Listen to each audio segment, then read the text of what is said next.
First of all, you don't know me. We're all about that high school drama girl, all about them high school queens.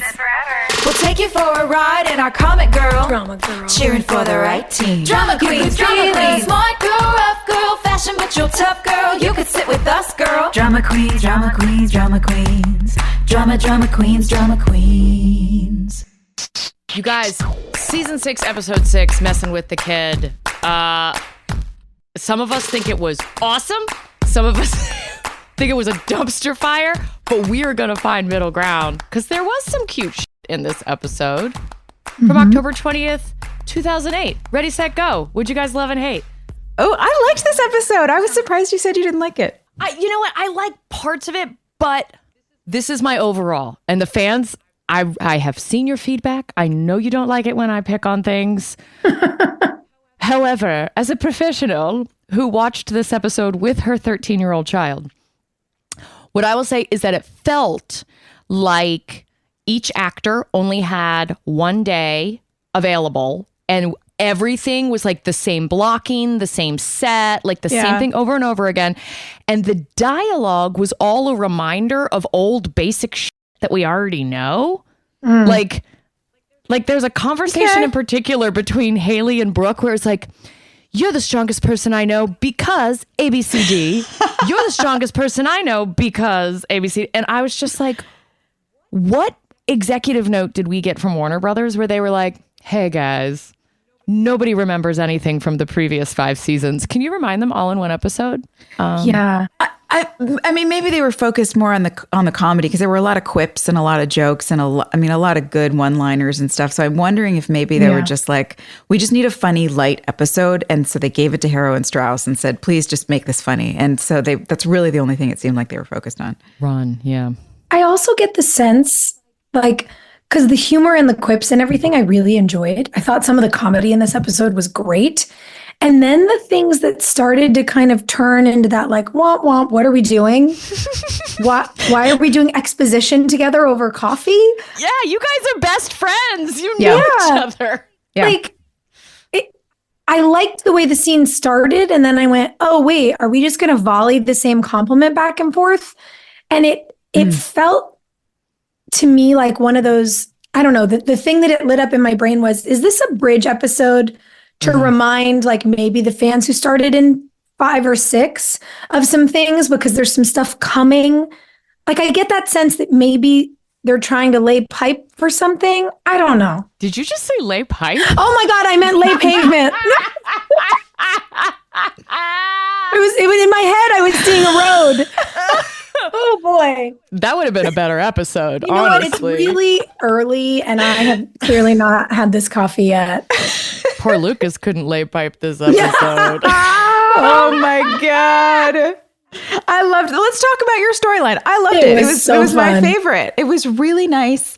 Here's what I have to say about this, because every relationship needs levity. It needs jokes. It needs, you have to laugh with each other. It was great. I don't think I've ever seen Peyton belly laugh on this show. No, never. That was the first time. Yeah. And like, you can't have a relationship sustained on drama and ups and downs and trauma bonding and all that. Like we have to know why they actually like each other's company. Yeah. And I saw it.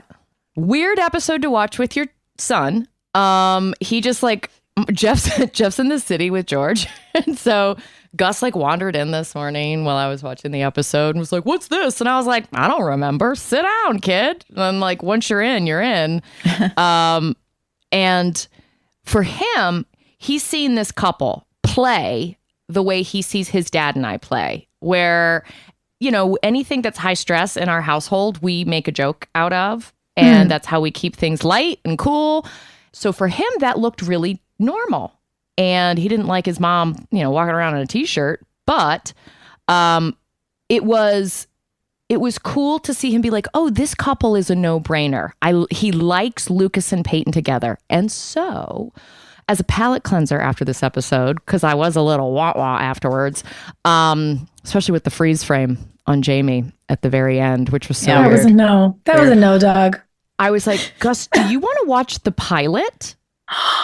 Because he's a theater kid and he wants to get back into basketball and he's been talking about it all week. And I was like, watch the pilot, see what happens.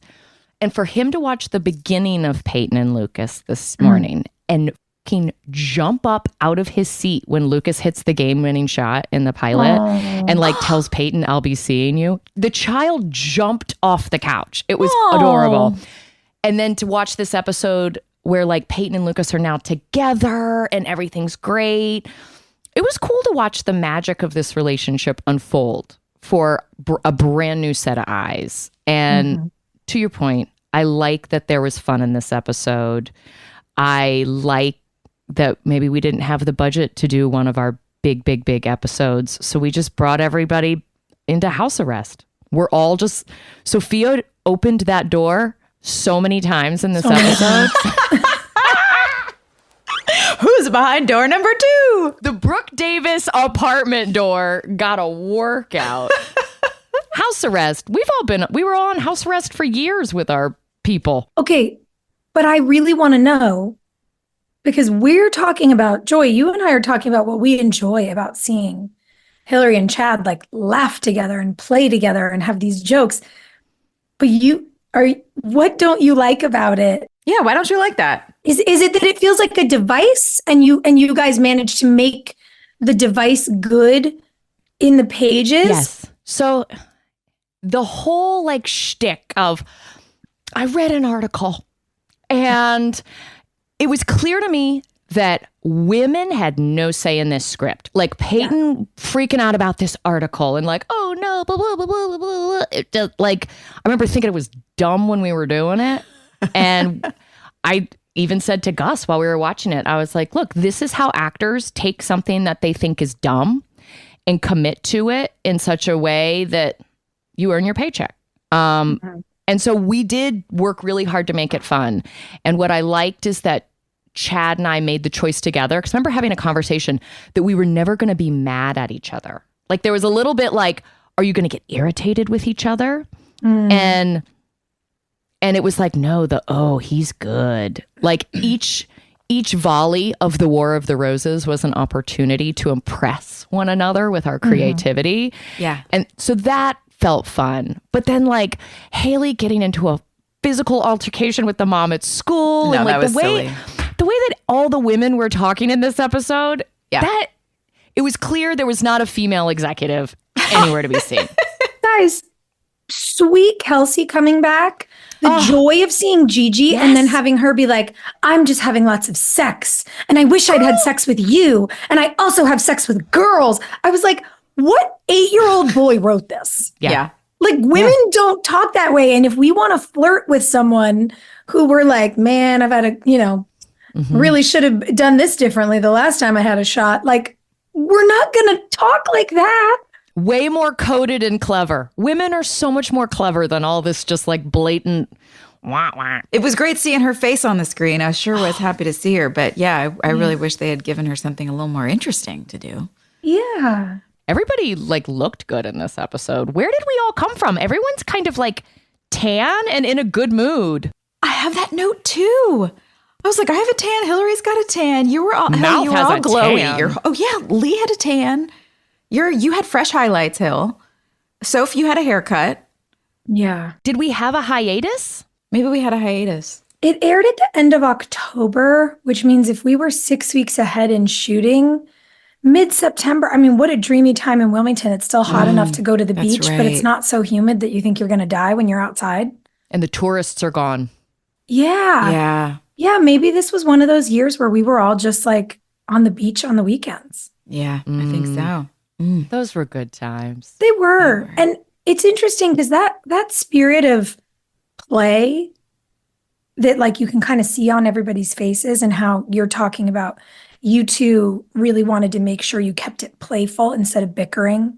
Yeah. Especially because the device of like, oh, a woman's read something and now she's upset is like so it was so it's like so Victorian and dumb. yeah. Victorian.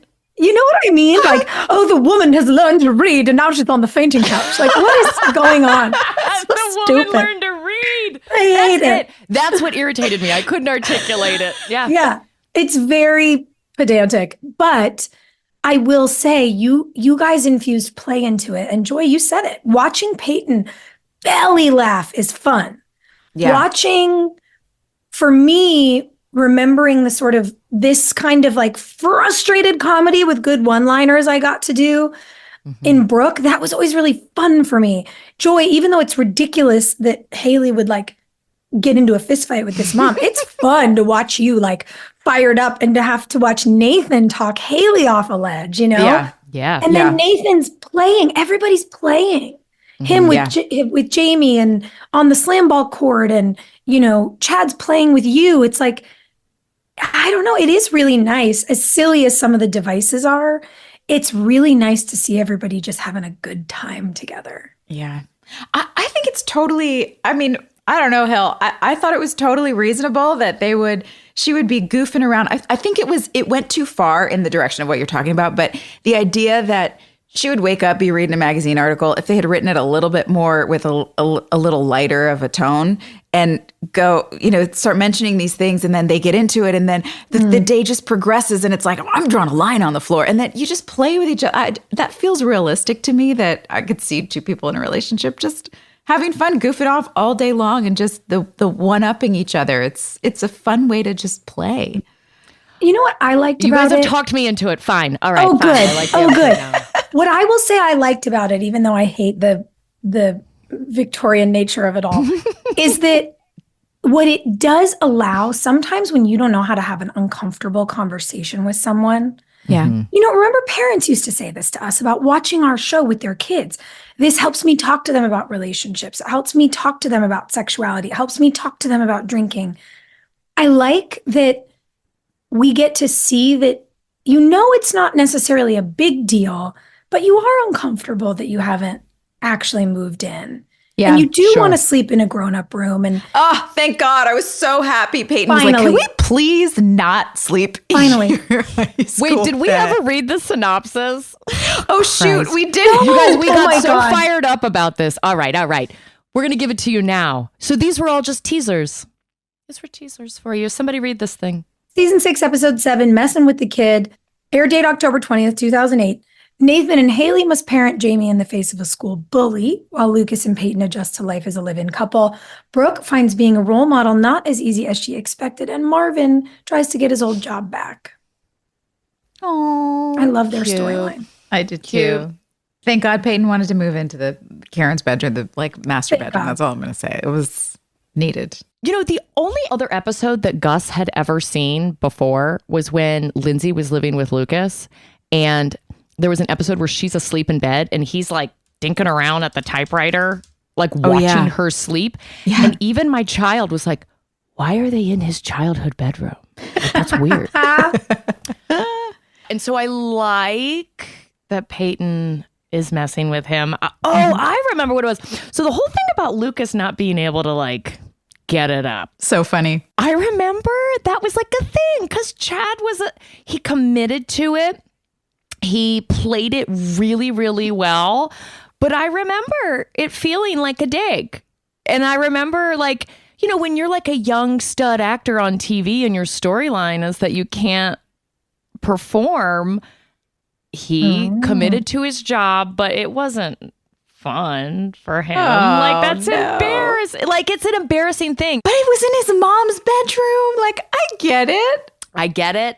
I 100% get it. But, you know, sometimes when we would get thrown those storylines where you're like, I don't want to do this. Yeah. He was a very good sport about it, which made me laugh even harder. I mean, I legitimately had a great time doing those scenes because he was so butthurt that I was laughing. Yeah, the end of it when he calls, like, I'm going to call Lindsay, and you're like, I mean, if you think that would help. Yeah, fine, you should call her. I love how unthreatened Peyton is by Lindsay. Yeah. That was a good move. That was a power move. I liked it. But I think my favorite thing was Fergie coming in at the end. Yes. Every time I see those Rivercourt boys, it makes me so happy. They're so funny. Yeah, like it was great. Junk checking his phone to see if he got a text. Yeah, those little moments were so gold. My favorite line of the whole episode was, I don't remember ordering bad Italian. Oh my God. What a weird spit take. Comeback. Like the Owen of it all. I feel like that's also one of those storylines where I don't know if Joe had started working on True Blood or what was going on, but he just disappeared. And then Steven was back, but then Steven disappeared. Now Joe's back. I feel like it must have had something to do with availability, because I can't imagine they would have just been so sloppy, but maybe they were so sloppy and the message boards were going so crazy that they were like, oh man, we really need to explain this. We really need to do something about this. I liked it. I thought it was really fun. It was another sort of bantery, one-uppy, but in a sincere way. And I appreciated that his character stepped up and apologized, and I liked it.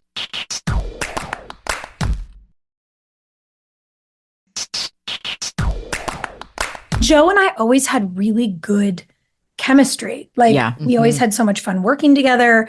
We laughed a lot. And I think there's when Brooke and Owen played tension, it was always just really fun for us to be like, ooh, how are we going to dial this one up? And there's something about that volley when it's a little spicy, that then when someone pierces that with some vulnerability, really chooses to share something, that the energy changes. It's like the ball stops midair in a good way. And I enjoyed watching that. I enjoyed watching him make that turn. I honestly, I was like, I deserve an apology. Brooke deserves an apology. That feels nice. Yeah, she absolutely does. After all that, and he just bails and sends Chase over instead. Yeah, like, come on. Stupid. Gross. Stupid. Gus didn't like it. Gus, really? Because Brooke lays out such a strong case. Yeah. Right? And is like, you did this and this and this and this and this, and just reads him the riot act and is clear and not emotional, but just like super factual about the way things played out and how cruel and immature it was. Yeah. And his answer is, you're right. I'm sorry. And then he offers up a whole bunch of excuses. And Gus was like, I do not care about his heroin problems. What does that have to do with anything? Right? Like, Gus was just so put off. Like, who wrote this? They thought that was a good apology. And so I love seeing things through the perspective of these young, like when I showed him Breakfast Club, he was like, this is repulsive. Yeah. What did he think would be a sufficient apology? Did he venture? Did he say? Yeah. Because I think it went straight into flirting. It was like, you're right, and I'm sorry. You want to come see me tonight? Yeah. I won't run away next time. Yeah, it didn't feel sincere to him because there was still like a flirtation in it instead of an agenda like attached. I think Gus wanted him to understand the gravity of it. You know, where it's like, if you stand me up for a date saying, you know what, you're right, I'm sorry. But if you ghost someone who's going through like trauma, like Rachel has OD'd in Brooke's apartment. Her mother is trying desperately to destroy her. She just moved to town. She's on her own. Her best friend just moved out and left her. She lost this baby she wanted desperately. That's when you say, I'm so fucking sorry. That's like when you bring it into like the depths of sorry. And my little feminist son was not impressed. Well, and this really, that's so cool. And really what this is it does feel like one of those TV moments where they're like, let's wrap it up in a bow. And it would be so much cooler to let it sit and then have him ask her out in 607. Yeah. They can't afford 608, 609. 608, That'd be crazy. Yeah. I think you're absolutely right. Yeah, that's how real life works. You just want to see a sincere moment, a sincere apology, somebody just being genuine, and it takes time. It takes time. The chemistry is great though. Like you two, I think like there's no need to draw it out because the audience just wants to see you guys back in a friendly space. Yeah. And so let's not belabor it. This is just the Morgans being nitpicky, you guys. No, but I appreciate it. It's really funny. Like I have this friend, Tom, who's always looking at the women in his life. And he's like, how did we let you all set the bar so low? He gets really upset. And I wrote down, taking notes about this, like, you know, that Brooke is willing to call him out on his avoidance, that she does laundry list all the facts, that, you know, the part of me that really prioritizes mental health gets that he has avoidant attachment because he has, his own trauma, his addiction stuff, whatever. But I literally wrote, I was like, ironic that she does all the work and him getting over the bar is, I'm sorry, could I just try again? Yeah. That's it. Like he has to do almost nothing. And she's like, that might be nice. No, she gave him a note that said check yes or no. And he wrote, I'm the asshole. Yes. Fine. Oh. Yeah, that's what we've been conditioned to do it. We're just middle schoolers deep down. He just whoop right over the bar. Oh, yeah. Just, hey, I'm over here now. Brooke, however, is some kind of superhero who makes 10 capes in like an hour. Did we notice that? Yeah. I loved this parenting. I loved this parenting so hard.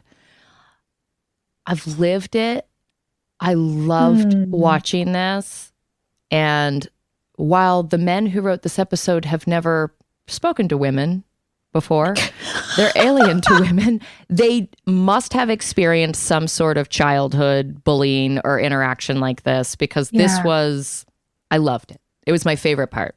Mm-hmm. Yeah.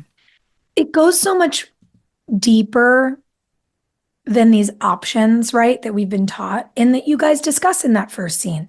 No, you don't hit a bully. You walk away. It's like, so you either get hit or you hit someone. I don't know, man. What's in the middle?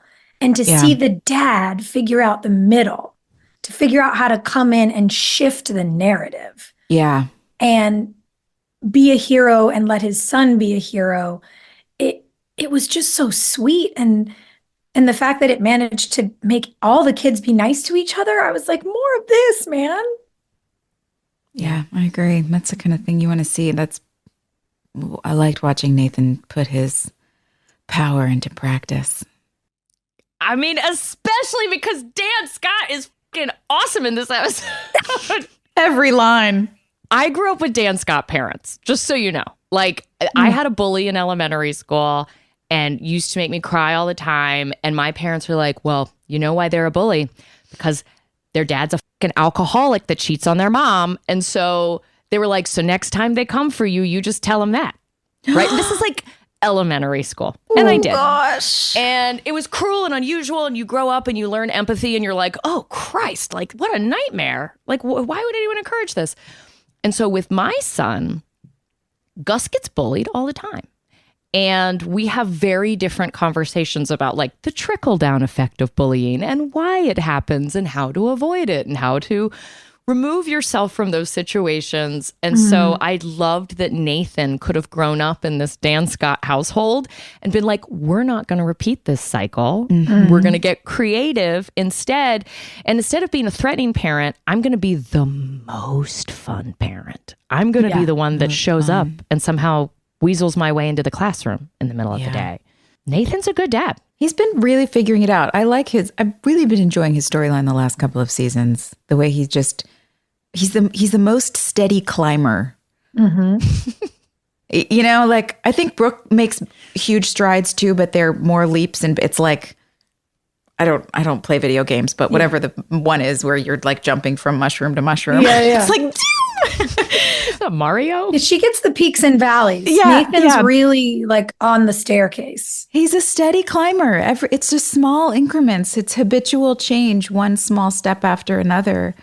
I just love watching him grow. He's all grown up. Yeah, but you guys are so hot together. Like Haley going back to, I'm going to punch you in your face, junior year, senior year in high school, Haley. Yeah. While it doesn't happen in real life, you guys, moms are much more passive aggressive at the pickup line or drop off line. I like seeing Haley, fight. Like, who'd you fight? Didn't you fight Greenberg's ex? Didn't you get that chick? Oh, was it I thought it was Danielle. Did I fight Nikki? No, I fought Nikki. But did you also fight Nikki? No, there was somebody else. There was some other girl. She was only in it for an episode. It wasn't Nikki, but she did have black hair. I can't remember. And then I also I slapped Rachel. I mean, Haley is definitely just not. Poor Danielle got slapped by everyone. She does not have a handle on her physical aggression. But this one escalated rather quickly because Yeah, I mean, I thought the first thing that mom said, I think it's better if we let them work it out themselves. I actually was like, that's reasonable. I probably would do the same thing. I don't know that I would want to get involved yet. But then she just started hitting below the belt and super nasty. And I was like, this did not go where I thought it was going to go. And I really didn't remember doing this scene. So I just... You don't remember tackling this broad in front of the church? Nope, totally surprised. It shocked me. Fun. But also, like, that would happen. And it would, like, and that Jamie would just go to school like normal. Yeah. Like, that's crazy. Yeah. This preschool or kindergarten, whatever the hell it is, needs new administration because people are just walking into that playground. Walking in and out of there all willy-nilly. Kids are getting kidnapped in this joint. That was something from the last episode I don't think I ever brought up, which was the fact that Dan just picks Jamie up after school and they go off. I'm like, does this kid not know yet that he can't just go home with anybody that shows up at school? No. It's like, I'm here to take you to home today. Oh my God. Okay. Dan, I just loved him. Hold on. You should tease him about his alcoholic mother. Scotsmen are inherently better. Like, yes. And school was never my strong suit either. Good thing we're both handsome. Just every wrong thing. That's it. These writers, they understood Dan. Guys, there's going to be a gold star that goes toward Dan waiting out front and seeing the mother and saying, oh, sorry, I'd love to join you for your morning drink, but I'm late for a meeting with my parole officer. Murder. The window. They so understood good. that assignment. Yeah. They understood the Dan of it all. It's really nice to see Paul having so much fun. And it's interesting. I'm realizing as we're talking about it, that even though their storyline is so fractured, you can tell how much fun James is having in all these scenes. And you can tell how much fun Paul is having in these scenes. And there's something really sweet about these two men. Granted, Nathan in the storyline is really breaking those familial curses, but they're really having fun as a dad and a grandfather. Yeah. And it's just nice. Like, they've been through so much heavy shit and they're both having a great time and it's fun to watch. I mean, maybe Scotsmen are inherently better. Like, if the shoe fits. It sure looks like it on that slam ball court. I'm so impressed with James's. He takes an assignment and just goes full on, throws himself fully into it. He was having so much fun, and I remember him practicing all the time and learning everything. I mean, the boys were having a ball with that court on stage or on our lot. It was sort of like grown-up recess. Yeah. Like, we don't get recess. And when you're shooting a TV show for our friends at home, you're at work, like, there's a 2-hour pre-call and you do like a 12 to 14-hour shooting day. So especially for the girls, we're there like 16 plus hours. The closest you get to recess is like, I have to pee now. And you run across the sound stages and then you run back because you don't want camera to have to wait for you.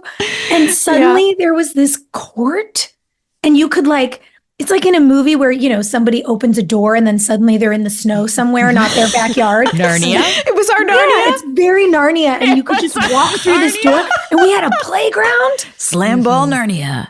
So it turned into it's going to take 15 minutes to relight and people would just run and jump on trampolines. I loved that. James would be a hot Mr. Tumnus. Like with those fucking goat legs. No shirt. Goat legs. I don't really know would. how that ties into this episode, but it's throwing everything else at the wall. So why not? You're having an image and now you want to run with it? Yeah. Narnia. Goat legs on the trampoline. Oh my gosh. Take it. But yeah, your whole storyline, seeing how he gets that little twinkle in his eye when Haley gets worked up is fun to watch. Because it's as much as like all the storyline has been like, Haley, you saved him. You saved him. He helped her come out of her shell too. Yeah, he's rescuing her too, just as much.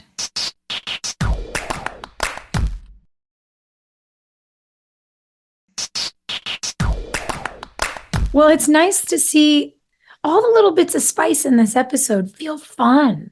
And when he starts to kind of poke at you about how you lost it, and then you guys wind up making out in the kitchen, like super cute. He's into Spicy Haley, and it's fun.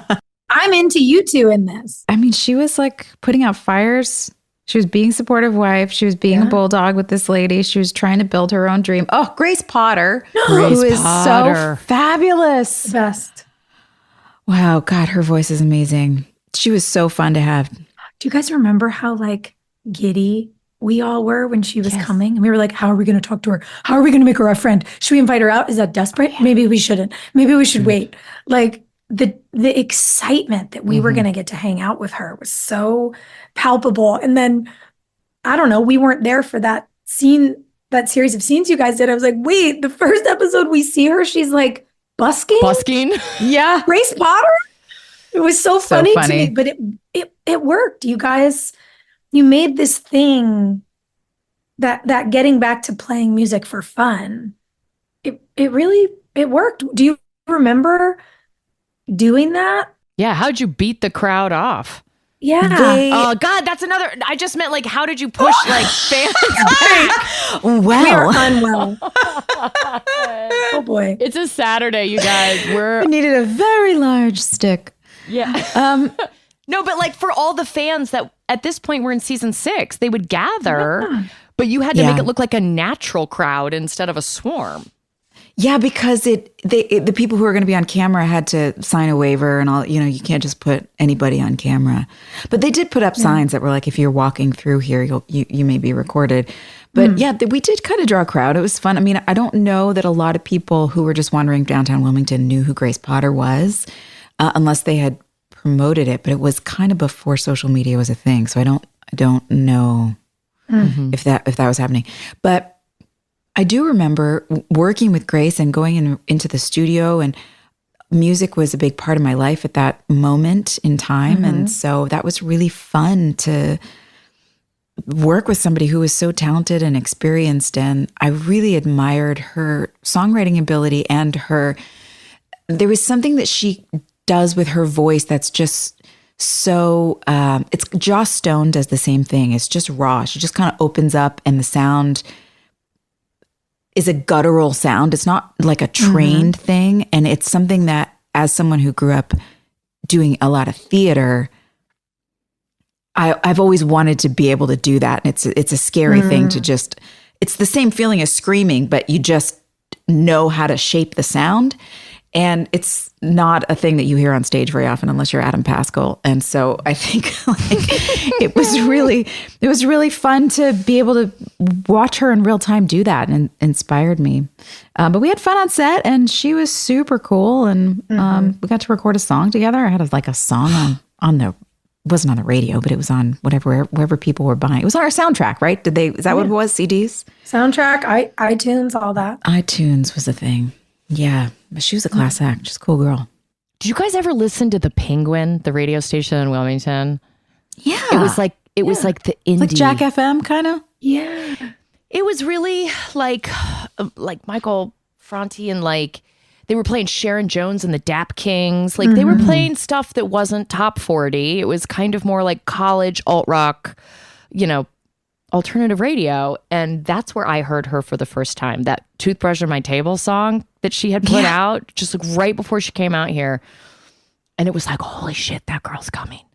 And Beth Crookham, who worked on our show, knew how to get her to come out. She made friends with her manager and was like, oh, we're going to have drinks at this bar in town after work if you guys want to come. I was like, Beth, you're a genius. Yeah. And so we ended up going out with them. What was the name of that place? It was over by Karen's Cafe. It was right around the corner from Karen's Cafe. It was like a restaurant martini Manna? bar. Maybe? Yeah. Was it the one upstairs? No, not upstairs. No, but it was, I remember exactly what you're talking about being like thrilled that this person that we were listening to on the radio, but like, and she was so legit. She had so much street cred. But I didn't realize that y'all were singing the song from Tangled. Oh, that's funny. Was that Entangled? It was also in Mandy Moore that song sings got Entangled. so much play. She doesn't sing it as Rapunzel, but I think it is the ending song, like the end credit songs. Yeah, Mandy Moore But sings it also was in Confessions of a Shopaholic, the Isla Fisher movie. Really? And then it was somewhere else too. Like her music manager got that song everywhere. It's trending on TikTok right now. That's so funny. Listen, Apparently, she's a legend. We just got news. We need to do a little video for that. She was a good little actor too. Why didn't we keep her around? I think she left our show to go out on tour. Can we also talk about Ashley Ricards in this episode? Because she's so talented. That scene in the diner could have gone so many different ways. She really nailed it. I feel like she didn't even need any direction. I mean, I don't know. You know, I liked Greg's instinct as a director emotionally most of the time. But she just had it. She had the instinct. I really, really enjoyed her choices. Me too. It was so fun to work opposite her. And it really, you know, we're in this sort of season of Brooke's development where she's figuring out what she wants as a person. It doesn't have to be about anyone else. It doesn't have to be about a partner. And this independence and this desire to be a parent that she finds was so sweet to explore with Angie. But like, you know how hard it is to act with babies. Like you're just managing a being and trying to keep them from crying and, you know, deal with diapers and whatever. So for me, it felt really special to get more of that, of this exploration of identity with someone I could act with and see myself in. And I think they did such a good job. And Haley points it out so often in crafting these similarities between Brooke and Sam. They come from very different circumstances, but they have similar reactions to their versions of abandonment. Yeah, Brooke's used to people giving up on her all the time too. Yeah. And to do that with someone, it's so intimate. And I love when women get the opportunity to have, especially on shows like ours, intimacy that isn't about like, but I love him. Yeah. You know? Yeah. Help me deal with this male problem. Yeah. It just was really, I don't know. I remember watching the episode gave me this sort of feeling of refreshment and nostalgia. And I remember how cool it felt then. I remember how much fun I had working with Ashley, and it's special to really enjoy it now. Like that feeling has lasted across, you know, more than a decade. Yeah. She's so raw in her performance. Like a lot of the time with young actors, child actors, you know, they learn their lines with their mom or their dad and they develop tics, right? Where it's like, this is my bag of tricks. Yeah, because the parent is telling them how to perform the line, the parent who is not an actor. Yeah. There's always a wink in it, you know? And it felt so real, her reveal that that's my mom over there. And I love that they had the mom looking super happy. Yeah. Right? She wasn't some destitute woman. She was a perfectly happy, functional person that just didn't want her. And that hurt so much worse. Yeah. And that was when the episode ended, Gus was like, that was the best part of the episode for him as like a teenage viewer. He loved that. And he really connected with that character and was like, that girl's so good. She's so good. She's my honorable mention in this episode. Mine too. Yeah. She has a way of, I agree with you. There does tend to be a wink with a lot of performance, especially in an episode where there's a lot of comedy. It's really easy to just kind of keep everything light and like the Disney Nickelodeon. Yeah, training. She could have done it like a little petulant and just meh. You know, it's fine. I'm used to people giving up on me and tough. And when I watch her, I'm instantly watching a film. I'm watching a show on HBO. Her performance translates. It doesn't matter what format she's in. I think a lot of people as actors come into shows and you try and fit the show that you're on. Like, oh, is it a comedy? Is it like a really dark, intense drama? Is it a teen soap? Is it a real soap? Any of those things. But her performance just translates all of it. It's like you could put her in a huge, big budget studio movie with that performance, and you can put her in a sitcom, and you can put her in One Tree Hill, and it all works no matter where, which I think is the mark of a really good performer. She was cute. I like that kid. But my honorable mention goes to the color red, which was finally introduced to Tree Hill in this episode. Did anyone notice? Everywhere. Yeah. What was that? I don't know. Somebody just decided, like, we're done with purple, and now everything will be red. It also made me giggle that when Peyton and Lucas get into Karen's room, it's like red and gold and satin and candles everywhere. I was like, are y'all on True Blood suddenly? Like, you looked like you were in a vampire's lair. Yeah. Yep. Sure. It was so bizarre. Yeah. That was the stuff that like took me out of the episode because it just everything just felt a little disjointed. So it was lots of delicious morsels, but it was like mixing Hershey Kisses with, I don't know, custard. Like delicious each on their own. Couldn't wait to see where you were like, going to go with that. Together's a not so much. Yeah, I didn't love it. However, there was another thing in the apartment that really weirded me out. Did anyone notice that at the end of the episode where Peyton and Lucas are in the kitchen and they're finally like pulling off all the tape and they're kissing, that on the refrigerator, there is a picture that Psycho Derek took of Peyton in her and cheer had uniform all over her bed in the cheer uniform. Stop. And it's used as set dressing in the house. What? Okay, hold on. Yeah. You just called that out. And I remember last week, there's something we didn't talk about. And something is going on with set dressing in this season because the Psycho Derek picture is in 607. And in 606, that mirror that I hated the most, Brooke's like assault mirror with the words. Peyton changes the words for her, but the handwriting is the same. Aww. Like the same person did Brooke's handwriting and Peyton's handwriting. And I was like, you guys, come on. Did they not know by now that our fans were real and present and paying attention? They're detectives, you guys. Our fans are detectives. And I'm just like, are there so many sets to manage? And 6 seasons in, are there so many pictures of us that people are forgetting that like some of those pictures were taken by people who went to prison for assaulting the people? The pictures are up. Like, you really should have been in a file. It's got to be a different photo. And why isn't it a photo of Peyton and Lucas? And like, it's all bad. Maybe we just had a new department head or some new people came in or something because the colors were different. Like everything started to shift and look a little bit different. So maybe.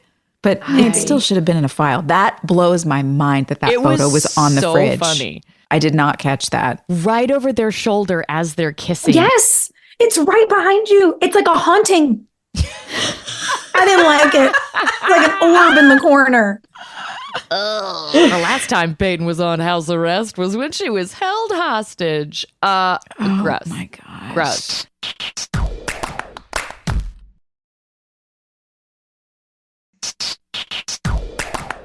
Can we discuss the freeze frame on Jamie? Why did they do that? Why? I don't know. Why? I don't think we've ever done a freeze frame. Have we? Also, the kid's walk into camera. He's doing a whole walk toward the lens. Why not just let him walk into camera and fade to black?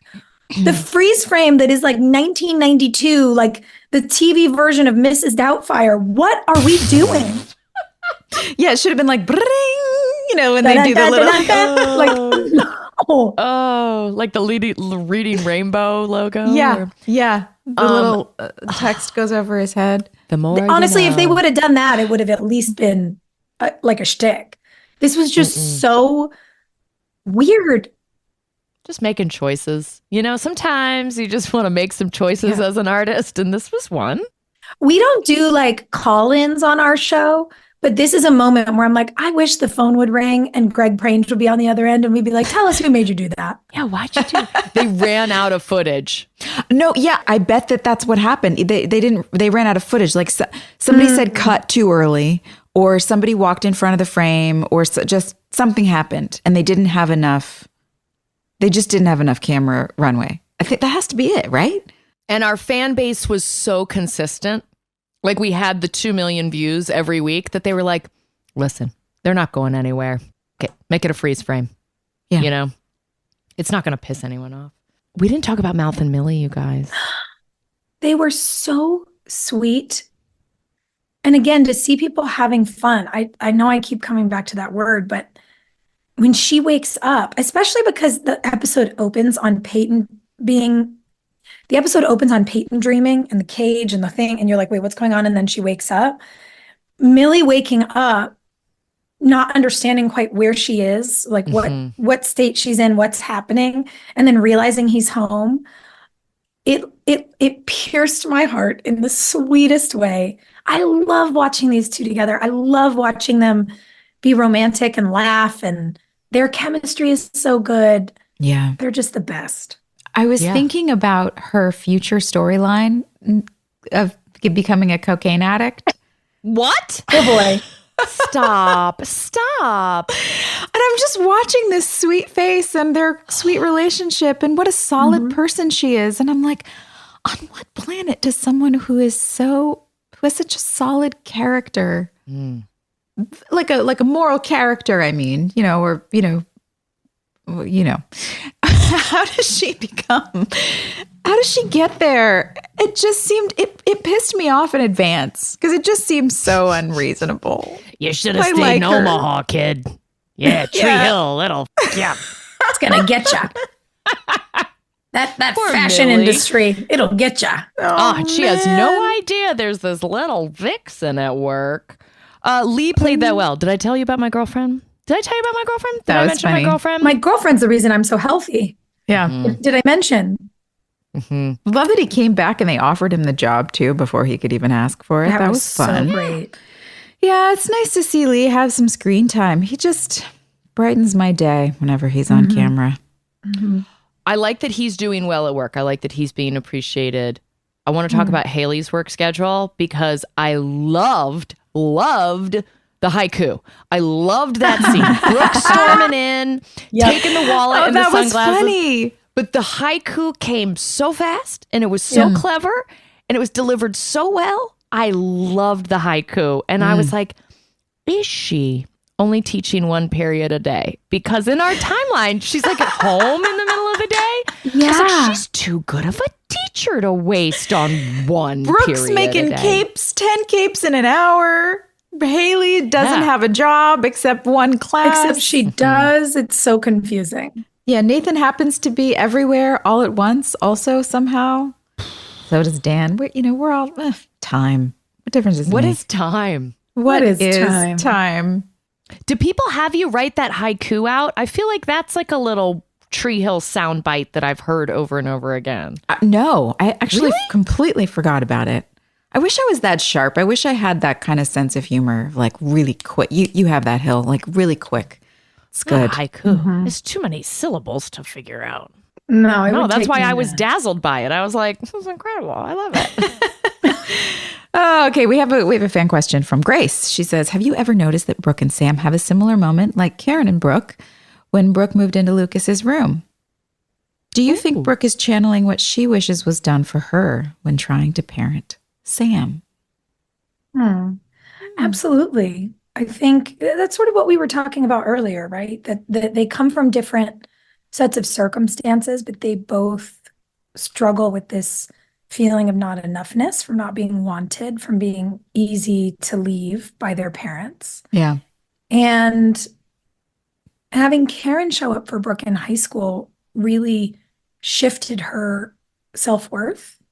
And I think that's part of the reason that Brooke and Haley talk so much about how Brooke and Sam are similar. How, you'll say to me, I think you can get through to her. Yeah. And I like that Brooke keeps trying, that they can have these serious conversations, that she can try and fail in a moment like she does in the cafe when Sam says, that's my mom. And she has no idea what to say. How could you?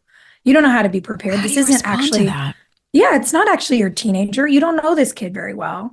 But she won't give up and she figures it out. And so she goes, okay, if this wild child keeps leaving my home in the middle of the night and goes and sleeps in this car, I don't understand why, but I'll just meet her there.